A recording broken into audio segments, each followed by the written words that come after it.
జిల్లాలో ఒక ప్రత్యేకమైన ఒక స్థానాన్ని సంపాదించుకున్న శ్రీకాకుళం హెడ్ క్వార్టర్ నియోజకవర్గం ఏదైతే ఉందో టీడీపీలో 8 సార్లు పోటీ చేసి 5 సార్లు విజయం సాధించిన గుండ కుటుంబం సహాయ నిరాకరణ ప్రస్తుతం టీడీపీకి ఈడు చేస్తుందా అన్నది ఈ చర్చలో మనం ప్రధానంగా మాట్లాడదాం. ఏదైతే టీడీపీ కార్యకర్తలు నాయకులు శంకర్తో పయనిస్తున్నారా? ఖచ్చితంగా తమ్ముడు, ఇది ఇప్పుడున్న వాతావరణానికి మంచి ప్రశ్నే, కానీ సమాధానం చాలా కష్టం.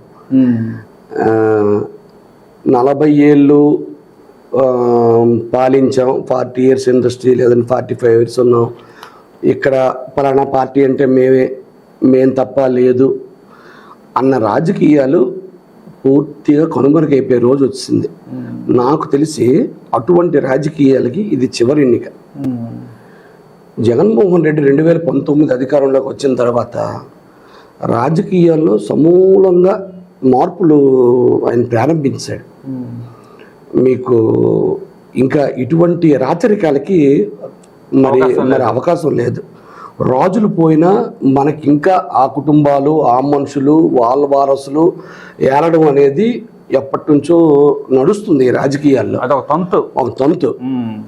అయితే జగన్మోహన్ రెడ్డి మాత్రం ఖచ్చితంగా అయితే ఈ ఎన్నికల్లో ఆయన రాజకీయం కరెక్టు అని తీర్పు వస్తే పూర్తిగా మారిపోద్ది. ఒకవేళ ఆయన పార్టీ ఓడిపోయినా కూడా చంద్రబాబు కూడా ఇక నుంచి ఈ తరహా రాజకీయాలకే ఆయన మొగ్గు చూపిస్తారు. అవకాశం కూడా ఉంది. ఎందుకు? మీకు జిల్లాలో శ్రీకాకుళం, పాతపట్నం మార్చడమే ఇందుకు నిదర్శనం. 2 బలమైన సామాజిక వర్గాలు, 2 బలమైన కుటుంబాలు. ఈ రెండిటి చోట్ల IVRSలో ఎవరికి మద్దతు వస్తే, ఎవరికి ఎక్కువ ఓట్లు వస్తే వాళ్ళకే ఇస్తాను, దానికి సర్వేలో అనుకూలంగా ఉంటే కలిపి నేను టికెట్ ఇస్తాను అన్నాడు. అలాగే ఆయన టికెట్ ఇచ్చాడు. ఈ IVRS సర్వే అనేది నిబద్ధత ఉందా? IVRS సర్వేకి నిబద్ధత ఉంది. అయితే ఇక్కడ ఒక చిన్న టెక్నికల్ పాయింట్ని మీడియా గుర్తించట్లేదు. నాకు తెలిసి చంద్రబాబు నాయుడు గుర్తించుంటారు. ఇప్పుడు ఒక నియోజకవర్గంలో 1,00,000 శాంపిల్స్ తీసుకుంది అనుకోండి IVRS. 1,00,000 మంది తెలుగుదేశం అభ్యర్థి మీకు లక్ష్మీదేవి కావాలా, గుండుశంకర్ కావాలని అడిగారు అనుకోండి ఈ నియోజకవర్గానికి సంబంధించి. ఈ 1,00,000 మంది టీడీపీ కార్యకర్తలు కారుగా. అవును. న్యూట్రల్ ఉన్నాడు, వైకాపా వాడు ఉన్నాడు, బీజేపీ వాడు ఉన్నాడు, అందరూ ఉన్నారు. మీకు గుండుశంకర్ కావాలని మీటర్ నొక్కినోడు టీడీపీ ఓటర్ అని నువ్వు ఎలా చెప్పగలవు? ప్రత్యర్థులు కూడా ఇప్పుడు ఫర్ ఎగ్జాంపుల్ ధర్మాన ప్రసాద్ గారు ఇక్కడ కన్ఫర్మ్. అవును. ఆయన నా గుండుశంకర్ అయితే ఈజీ అని మనకి ఈ ప్రశ్న వస్తే మన అందరికి గుండుశంకర్ కొట్టి అన్నాడు అనుకోండి, అందరూ అదే పనిలో ఉంటారు. అవును. 2 గుండుశంకర్ ఆయనకి టికెట్ రావాలి కాబట్టి ఆయన ఆ పనిలో ఉంటాడు. అవును. సో మీకు IVRS లో మద్దతు రావడం అనే దాన్ని డేటాలో తప్పు ఉండదు. అయితే తీసుకున్న శాంపిల్స్ మీ శాంపిల్స్ మీరు బల్క్ గా మీరు నెంబర్లు మీరు కాంట్రాక్ట్ తీసుకుంటున్నారు. మీకు ఎక్కడికి వెళ్ళినా ఈరోజు 1,00,000 కొద్ది నెంబర్లు దొరుకుతాయి. ఏ నియోజకవర్గానికి ఏ వార్డుకి కూడా ఈరోజు విభజించేశారు. సో మీకు ఈ నియోజకవర్గానికి సంబంధించి అందరి ఫోన్ నెంబర్లు మీకు వచ్చాయి. సో ఇందులో ఎవరు వైకాపా ఎవరు టీడీపీ అనేది మీ దగ్గర లేదు, ఆ ఏజెన్సీ దగ్గర లేదు. సో ఆ విధంగా అక్కడ మామిడి గోవిందరావు, ఇక్కడ గుండుశంకరు అందరూ IVRS లో బలంగా వచ్చిన వాళ్ళే. అంటే ప్రత్యర్థులు మీటర్లు అది ఏదైనా కావచ్చు. అయితే అదే ప్రామాణికంగా ఇప్పుడు అసలు ప్రధానమైన ప్రశ్నకి టీడీపీ లేదు అన్న మెసేజ్ పంపడానికో, కలమటి రమణ లేకపోతే టీడీపీ పాతపట్నంలో రూయిన్ అయిపోయిందని చెప్పడానికో చంద్రబాబు లాంటి సీనియర్ మోస్ట్ నేత సిద్ధంగా ఉండడు. ఆయన ఓడుతామో గెలుస్తామో సెకండరీ. పార్టీ సింబల్ ఉన్న వాళ్ళతో మీరు సెయిల్ చేయాల్సిందే, ట్రావెల్ చేయాల్సిందే. మీరు కలిసి వస్తే రండి, లేదంటే పొండి అన్న మెసేజ్ ఆయన పంపాడు. మీకు కామట్రాములు కలిసి వచ్చాడు, వాళ్ళేమో ఊరికి దూరంగా రెస్ట్ లో ఉన్నారు. అయితే నిన్న ఏదైతే క్యాడర్ మొత్తం శంకర్తో వచ్చింది. ఏదైతే నిన్న మహిళలతో మీటింగ్ నిర్వహించారు ఇక్కడ ఎన్టీఆర్ మున్సిపల్ హై స్కూల్ లో, ఆ సందర్భంలో గుండు లక్ష్మీదేవి గారి పేరుని అక్కడ ఆహ్వానంలో అవును డయాస్ మీద పిలిచారు. అవును, అయితే మహిళలకు సంబంధించిన మీటింగ్ కాబట్టి జనరల్ గా ఇది రొటీన్ గా ఆవిడ ఉన్నారు కాబట్టి గుణశంకర్ కూడా నామినేషన్ తరలిరండి అన్న దాంట్లో మా అమ్మ లక్ష్మీదేవి గారు, మాజీ మంత్రి వర్యులు అప్పల సూర్యనారాయణ కూడా నామినేషన్ రావాలని కోరుకుంటారని దండం పెట్టాడు వీడియోలో. సో వాళ్ళు వస్తారు వచ్చుంటారు అన్న ఒక భావంతో పిలుచుంటారు కానీ వాళ్ళు రాలేదు. అయితే కేడర్ మాత్రం పూర్తిగా మీకు ఇప్పుడు గుండుశంకర్తోనే సేల్ అవుతుంది.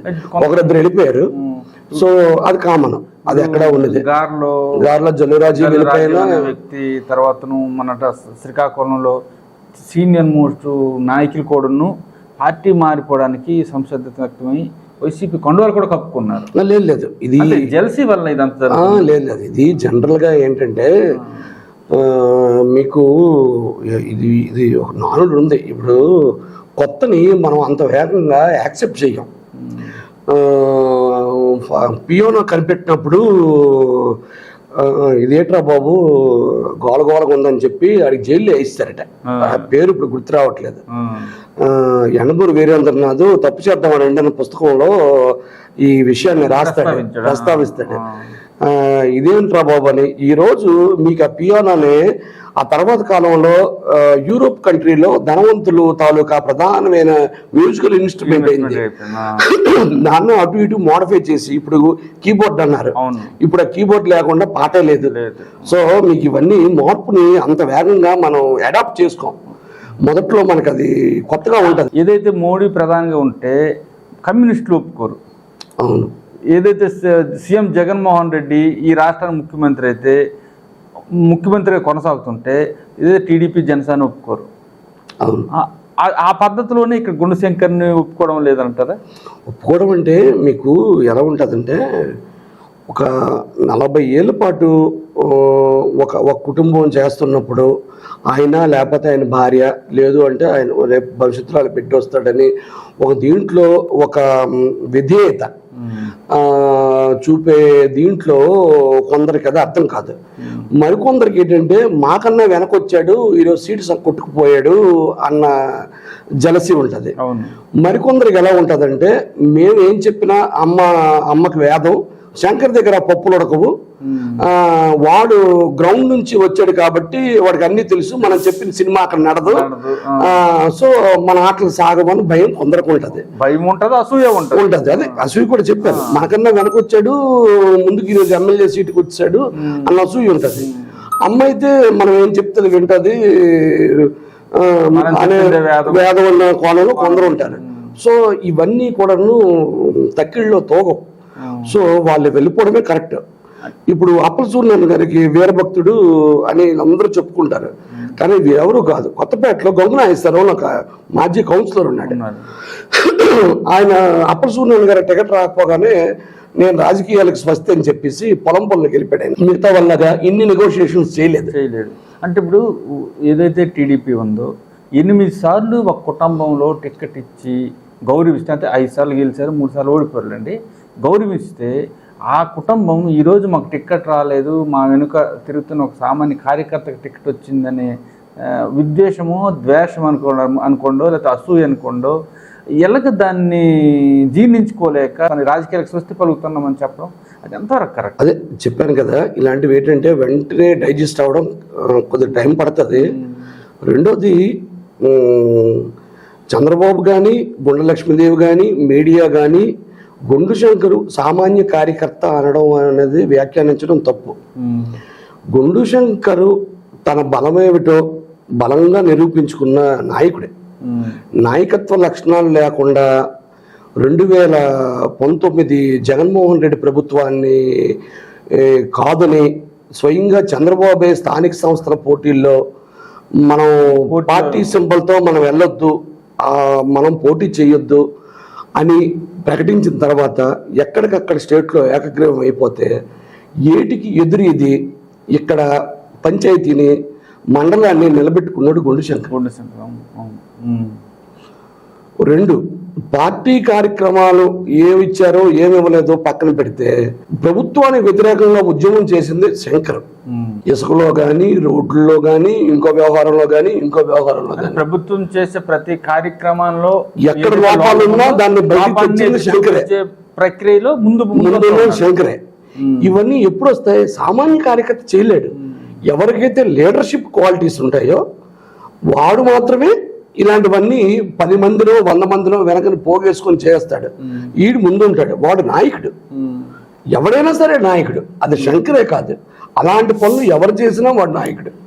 సో వీళ్ళు అనుకుంటారు మేము అమ్మ దగ్గర ఎదురుకుండా కుర్చీలో కూర్చొని సలహాలు ఇస్తున్న రోజుల్లో ఆవిడ ఎన్నికలకి ఆయన పోల్ మేనేజ్మెంట్ చేసేవాడు అని.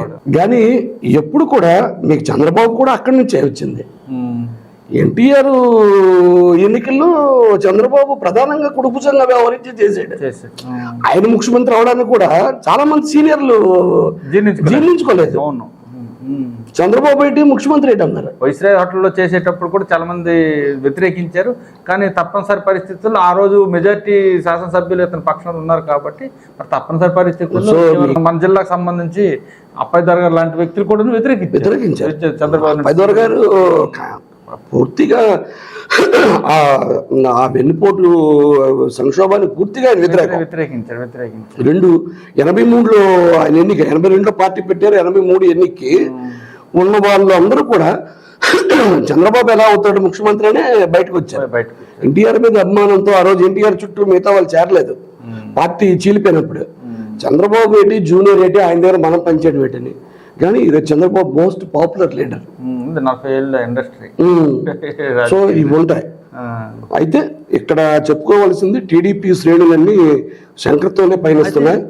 మరి వైకాపా అభ్యర్థి ధర్మాన ప్రసాదరావు గారు చాలా ధీమాతో ఉన్నారు. అది అంటే అంచనా వేస్తాను నేను 20,000, 10,000, 15,000 మెజార్టీతో గెలుస్తున్న ధీమా అయితే వ్యక్తం చేస్తున్నారు. అతను పెట్టే ప్రతి బహిరంగ సభలో కానీ కార్యకర్తల సమావేశంలో కానీ స్పష్టంగా ఇదే విషయాన్ని నేరుగా చెప్తున్నారు, మనం గెలుస్తున్నాం అని. అంటే రాజకీయాల్లో పోటీ చేసే ప్రతి వ్యక్తి గెలుస్తామని చెప్తాడు. కానీ ఆ ధీమా వ్యక్తం చేయడం అనేది సర్వసాధారణమైన వ్యక్తులు చేయలేరు. అదే ధర్మాన ప్రసాదరావు గారి బలమే ఆయన ఎమోషన్. ఎదుటోడి ఎమోషన్ ఆయన బలం. ఆయన మానసికంగా చాలా బలవంతుడు. ఆయన మీకు ఎన్ని సమస్యలున్నా, ఎంత వ్యతిరేకత ఉన్నా, ఎన్ని ఇబ్బందులున్నా స్టెబర్న్గా ఒక నమ్మిన సిద్ధాంతం కోసం అని అనండి, లేదు ఇంక దేనికోసమైనా అనండి, ఒకటి ఆయన అనుకుంటే దానికోసం ఆయన బలంగా ఫిక్స్ అయిపోయినంత మెంటల్ స్ట్రాంగ్నెస్ ఆయనకు ఉంది. మీకు ఈ తరం రాజకీయ నాయకుల్లో మీకు అది లేదు. మళ్ళీ గుండు శంకర్కి మళ్ళీ సేమ్ అదే క్వాలిటీ ఉంది. ఇక్కడ భవిష్యత్తులో లీడర్ మళ్ళీ సేమ్ టికెట్ వస్తుందో రాదో తెలియదు కానీ ప్రచారం ప్రారంభించాడు. వచ్చిన టికెట్ ఉంటుందో లేదో అసమ్మతి కుంపటి రాజేశారు. మళ్ళీ పీకేస్తారేమో అని తెలియకపోయినా డబ్బులు ఖర్చు పెట్టాడు. మానసికంగా సిద్ధమైపోయి బీ ఫారం వచ్చే వరకు ఆయన గ్యారంటీ లేదు. అయినా కూడా ఎక్కడ డబ్బులు తీయాలన్న విషయంలో ఎక్కడా తగ్గలేదు. ప్రచారంలో తగ్గలేదు, ఎవరిని కలవడంలో తగ్గలేదు. డే 1 నుంచి ఆయన ఏ కాన్ఫిడెన్స్ తో ఉన్నాడో ఈ రోజుకి అదే కాన్ఫిడెన్స్. ఈరోజు నామినేషన్ వేసాడు, అదే కాన్ఫిడెన్స్ తో ఉన్నాడు. అదే పద్ధతిలో ప్రచారం కూడా జరుగుతుంది. గెలుస్తామనే ప్రచారమే జరుగుతుంది. అయితే ధర్మాన ప్రసాదరావు గారు చెప్తున్న మాటే బయటికి ఎందుకు ఎక్కువగా వినిపిస్తుంది అంటే, నగరంలో ఆయనకున్నంత క్యాడర్ ఫాలోయింగ్ ఇక్కడ మిగతా వాళ్ళకి లేదు. సో ఆయన అన్ని మాట మౌత్ టు మౌత్ గట్టిగా స్ప్రెడ్ అవుతుంది. అంటే ఈ ధీమా చంద్రబాబు కథలో లాగా తాబేలు కుందేలు కథ ఉందనేసి కొంత ప్రచారం కూడా జరుగుతుంది. లేదు, ఇక్కడ ఇద్దరు తాబేళ్లు కాదు, ఇద్దరు కుందేళ్లు కాదు. ఆ రేసే జరగట్లేదు. ఇక్కడ మీకు ఖచ్చితంగా ధర్మాన గారు ఆయన ఇమేజ్ నమ్ముకున్నారు, శంకర్ పార్టీని నమ్ముకున్నాడు. నా సింబల్ నాకు గెలిపిస్తుంది అన్న ధీమాతో శంకర్ ఉన్నాడు. నా వ్యక్తిగత పరిచయాలు, నా ఇండివిజువల్ చరిష్మా నన్ను గెలిపిస్తుంది అన్న ధీమాతో ధర్మాన ప్రసాదరావు గారు ఉన్నారు. జాగ్రత్తగా చెప్పుకుంటే క్యాడర్ బలం ధర్మాన ప్రసాదరావు గారికి ఎక్కువ ఉంది. క్యాడర్తో ఉన్నారు. ఆ క్యాడర్ ఏ మేరకు చేస్తుంది, ఎక్కడ వెనక్కి తగ్గుతుంది, ఇవన్నీ తర్వాత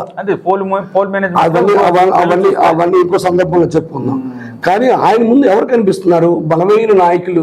ఎవరు? ఇప్పుడు తీసుకోండి, ఎంవి పద్మావతి, శంకర్ కృష్ణ, మీకు ఏ ఏ ఏరియా తీసుకోండి, అక్కడ ఉన్న టీడీపీ నాయకులతో పోలిస్తే బలమైన నాయకులు వైకాపా.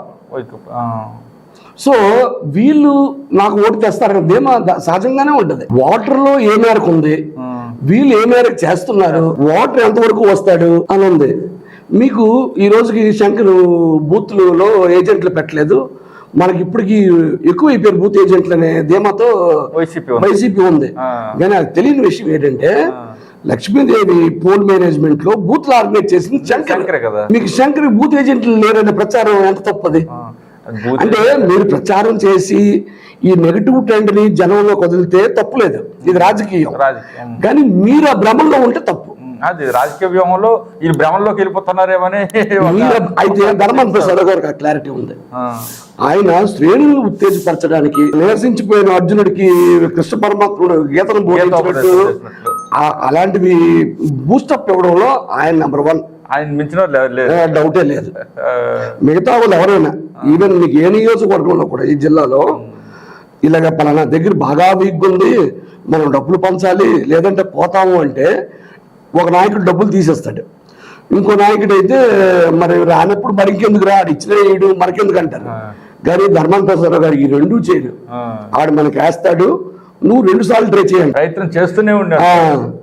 నువ్వు వాడిని కన్విన్స్ చేయలేకపోతే నువ్వు నీ లోపం ఎక్కడో ఉందన్న పాట ఆయనకి చెప్తారు. సో మీరు అదే ఆయన బలం. అదృష్టమో దురదృష్టమో సరిగ్గా అలాంటి వాడే తగిలేడు ఇక్కడ టీడీపీకి. భవిష్యత్తులో ఏం జరుగుద్దో ఓటర్ ఎవరితో ఉన్నారో తెలియదు, కానీ ఆ క్యాడర్ ఎంతవరకు నిలబడుతుంది, ఇతను క్యాడర్ ఎంతవరకు సహకరిస్తుంది అనేది ఎన్నికల్లో తప్ప తెలియదు. ఇక్కడ సేమ్ ఒకటే పరిస్థితి. 2004లో ధర్మాన ప్రసాదరావు గారు ఇక్కడ పోటీ చేసే నాటికి టీడీపీ పరిస్థితి ఎలా ఉందో 2024 సరిగ్గా ఒక జనరేషన్ 20 ఇయర్స్ ఒక జనరేషన్ అని మనం చెప్పుకుంటాం. ఈ ఒక జనరేషన్ మారేసరికి సరిగ్గా వైకాపా పరిస్థితి ఈ రోజు నియోజకవర్గంలో అలాగే ఉంది. దీనికోసం మరింత వివరంగా ఇంకోసారి మాట్లాడుకుందాం.